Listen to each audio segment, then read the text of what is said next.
आपले डोळे, आपल्या भावना आणि आपला ओरिजिनल आवाज हा तुमच्यापर्यंत पोहोचला पाहिजे. बरं, जोरदार टाळ्या स्वतःसाठी वाजवायच्या आहेत, कारण एवढ्या सगळ्या संपूर्ण विद्यार्थ्यांमध्ये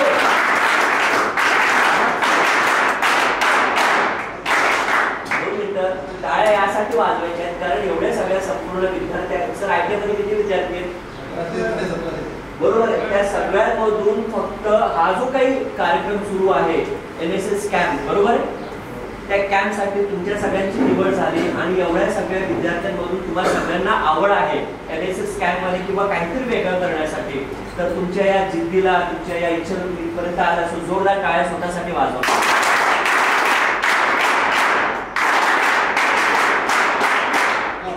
माहितीसाठी सांगतो की सुद्धा त्यावेळेस NSS कॅम्प मध्ये होतो आणि बदलापूर मध्ये एका छोट्याशा गावामध्ये आमच्या सगळ्या विद्यार्थ्यांना घेऊन सगळे सर लोक गेले होते. तो माहोल खूप वेगळा होता, गावाकडचा होता आणि आमची बॅच, मी आणि त्यावेळेसचे जे काही सर होते, शेख सर तर होतेच त्यावेळेस, ते वातावरण खूप वेगळं होतं.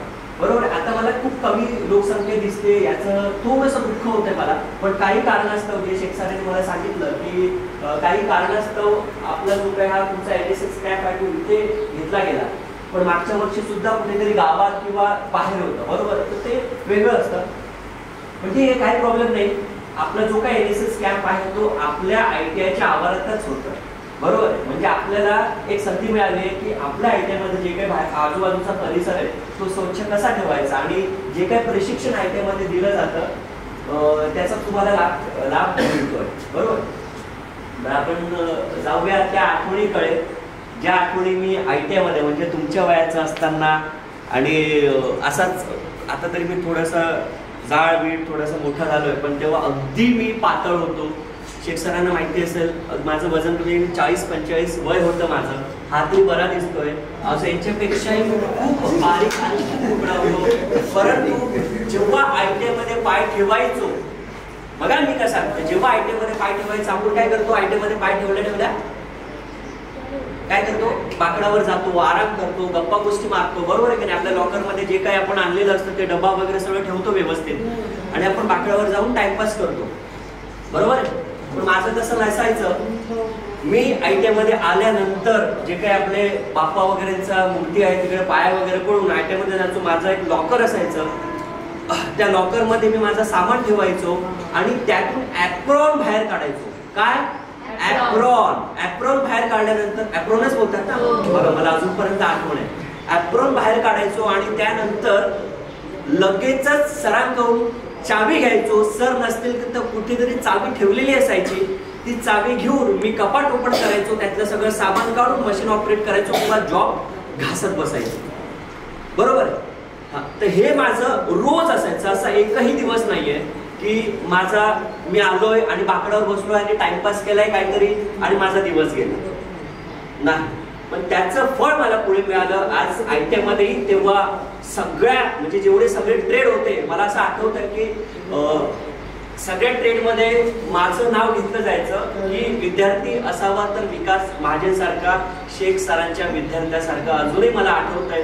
बरोबर आहे. प्रत्येक जे काही वर्ग आहे तिथे माझं नाव घेतलं जायचं की विकास महाजनसारखा विद्यार्थी असावा.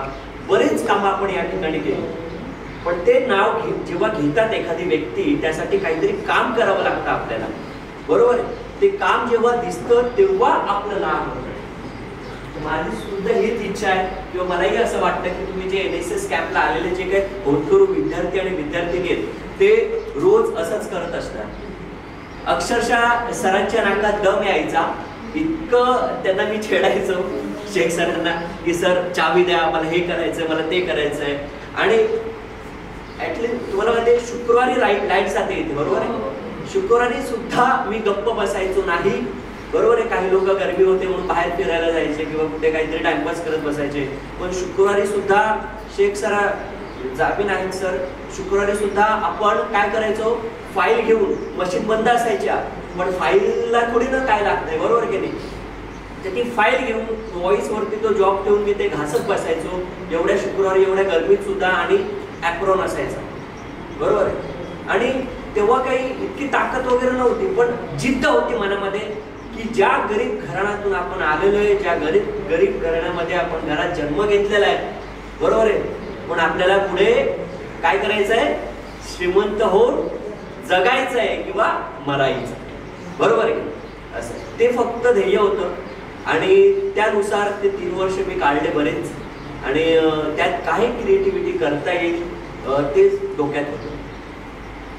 आता आपल्या हा जो गव्हर्नमेंट आयटी मध्ये होतं कसं माहितीये का, बघा विद्यार्थीवरती पण डिपेंड असतं की लोकांना ऍक्टिव्हेट करणं.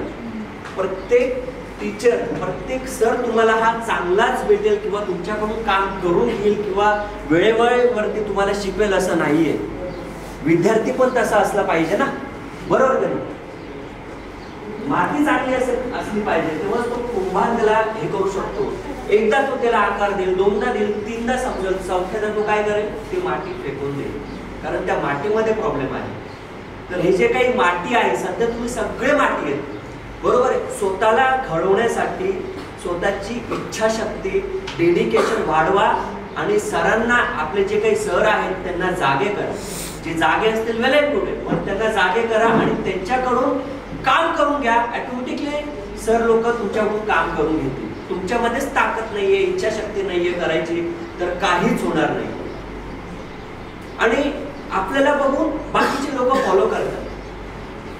माझ्या ट्रेडमध्ये तुम्हाला सांगतो, सगळ्यात लहान मी होतो, माझ्यापेक्षा सगळे मोठे होते.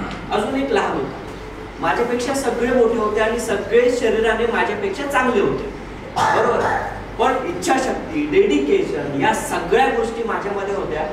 कारण आपल्याला बघा, गव्हर्नमेंट आयटीआय हा खूप कमी पैशांमध्ये किंवा मोफतच पकडा तुम्ही, बरोबर आहे, आपल्याला शिकवतो. म्हणजे काय, आपल्याला संधी देतो काय शिकण्याची.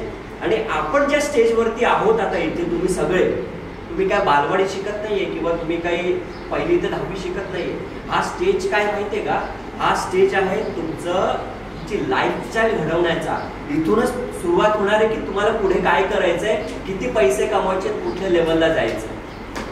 पुढे तुम्हाला डिप्लोमा करायचा आहे, डिग्री करायचा आहे किंवा आयटीआय बेसवरतीच तुम्हाला पुढे कंपनी जॉब करायचा आहे, परमनंट व्हायचं आहे. हे सगळं इथूनच होणार आहे. इथूनच जर तुम्ही मजबूत होऊन नाही गेलात तर पुढे काय होईल माहितीये का, मी बघितलंय स्वतः. 3 वर्ष 2 वर्ष मेहनत करतात, पास होत नाही किंवा कमी मार्काने पास होतात किंवा पुढे जाऊन व्यवस्थित अप्रेंटिसशिप करत नाही आणि परत ते खूप खालच्या लेवलला येऊन 10,000, 12,000, 15,000 मध्ये कामं करतायत किंवा वेगळ्या फील्डमध्ये काम करतायत. असं नका करू. हे तुम्ही स्वतःलाही चीट करताय आणि तुमच्या आईवडिलांना सुद्धाही चीट करताय, लक्षात ठेवा.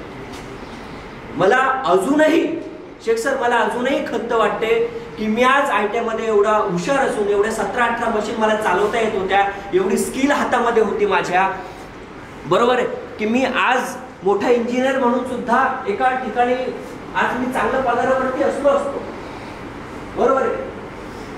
पण होतात ना, नशीबपेक्षा जास्त आपण काही मिळत नाही आपल्याला, बरोबर आहे, वेळेवर आणि जास्त. पण मी काय केलं, माझ्या वाटेवर जे आलं ना त्यात मी पहिला नंबर मिळवत गेलो, बरोबर. मला ठीक आहे, काही प्रॉब्लेम नाही. मी आज आयटीआय पास केला चांगल्या याच्याने, माझ्या वर्गामध्ये मी पहिला नंबर आलो. मग नंतर जिथे मी अप्रेंटिसशिप केली एसबी इंटरनॅशनल मध्ये, जॅपनीज कंपनी आहे अंबरनाथमध्ये, सर तिथे सुद्धा आमच्या पूर्ण याच्यावरती जेव्हा मी दुसऱ्या दिवशी गेलो किंवा पहिल्या दिवशी गेलो तेव्हा तिकडचे सुपरवायझर सगळ्यांनी नाव काढलं की यार हे बंदे में कुछ तो अलग है और कुछ तो अलग है.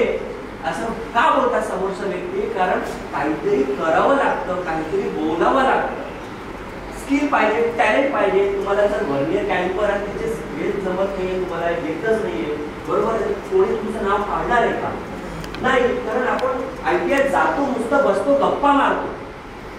हे बंद करा प्लीज. कारण